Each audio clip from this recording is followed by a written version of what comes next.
రాజకీయాల్లో ఎప్పటికప్పుడు జరిగే అనూహ్య పరిణామాలు ప్రజలను ఆశ్చర్యానికి గురిచేస్తుంటాయి. అలాంటి దృశ్యమే ఇటీవల బీఆర్ఎస్ నేతలు కేటీఆర్ మరియు హరీష్ రావు మధ్య జరిగిన వరుస భేటీలు. బావమరిది బావలుగా వారు వ్యక్తిగతంగా కలుసుకోవడంలో ఆశ్చర్యం ఏమీ లేదనిపించినా ఇప్పుడు ఇది రాష్ట్ర రాజకీయాల్లో చర్చనీయాంశంగా మారింది. ఇటీవలి భేటీల వెనుక అసలు కారణం ఏంటి? ఒకేసారి 2 రోజుల పాటు కేటీఆర్ హరీష్ రావును కలవడాన్ని రాజకీయ పర్యవేక్షకులు అనేక కోణాల్లో విశ్లేషిస్తున్నారు. పార్టీపై తీవ్రంగా నెగిటివ్ ప్రచారం జరుగుతున్న వేళ ఈ భేటీలు బీఆర్ఎస్ క్యాడర్ కు ఒక బలమైన సంకేతాన్ని ఇస్తున్నట్లు భావిస్తున్నారు. బీఆర్ఎస్ అధినేత కేసీఆర్ ఇప్పటికే వ్యూహాత్మక నాయకుడిగా గుర్తింపు పొందారు. పార్టీ అసెంబ్లీ ఎన్నికల్లో ఓడిపోయిన తర్వాత బీఆర్ఎస్ కార్యకలాపాలు కొంత మందగించాయి.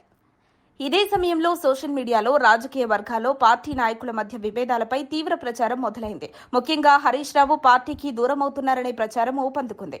ఇది పార్టీకి నష్టం చేయొచ్చని గ్రహించిన కేసీఆర్ ఒక వ్యూహాత్మక ప్లాన్ ను అమలు చేసినట్లు సమాచారం.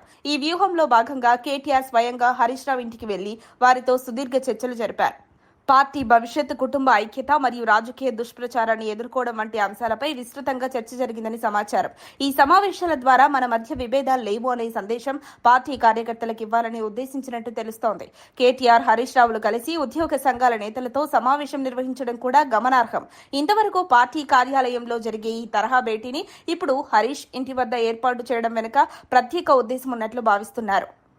బీఆర్ఎస్ లో హరీష్ రావును అవమానించారని వచ్చిన ఆరోపణలు ఖండించడంలో ఇది కీలకమైన మెసేజ్ గా మారింది. రాష్ట్రంలో త్వరలో స్థానిక సంస్థల ఎన్నికలు రాబోతున్న నేపథ్యంలో పార్టీలో ఏకత్వం అవసరమనే విషయాన్ని గులాబీ నాయకత్వం గట్టిగా గుర్తించింది. ఈ నేపథ్యంలోనే కేసీఆర్ ముందస్తుగా చర్యలు తీసుకుని హరీష్ రావుతో కేటీఆర్ భేటీ అయ్యేలా చర్యలు తీసుకున్నారని బీఆర్ఎస్ వర్గాలు చెబుతున్నాయి. ఈ వ్యూహం ద్వారా ప్రజల దృష్టిని కుటుంబ అంతర్గత కలహాలపై కాకుండా పార్టీ దిశగా మళ్లించాలన్నది లక్ష్యంగా ఉంది. మొత్తానికి ఇటీవల జరిగిన కేటీఆర్, హరీష్ భేటీల వెనుక ఉన్న రాజకీయ వ్యూహం ఇదేనన్న సంకేతాలు బలంగా వినిపిస్తున్నాయి. బీఆర్ఎస్ పార్టీలో ఐక్యతను మెరుగుపరిచేందుకు కేసీఆర్ తీసుకున్న ఈ చర్యలు రాబోయే ఎన్నికల్లో పార్టీ విజయానికి బలమైన అడుగు కావచ్చునన్న అంచనాలు ఉన్నాయి. మరిన్ని అప్డేట్స్ కోసం మా కాయ్ టీవీని సబ్స్క్రైబ్ చేసుకోండి. మా వీడియో కనుక మీకు నచ్చినట్లయితే లైక్ చేయండి, షేర్ చేయండి. మీ విలువైన అభిప్రాయాలను కామెంట్ బాక్స్లో తెలియజేయండి.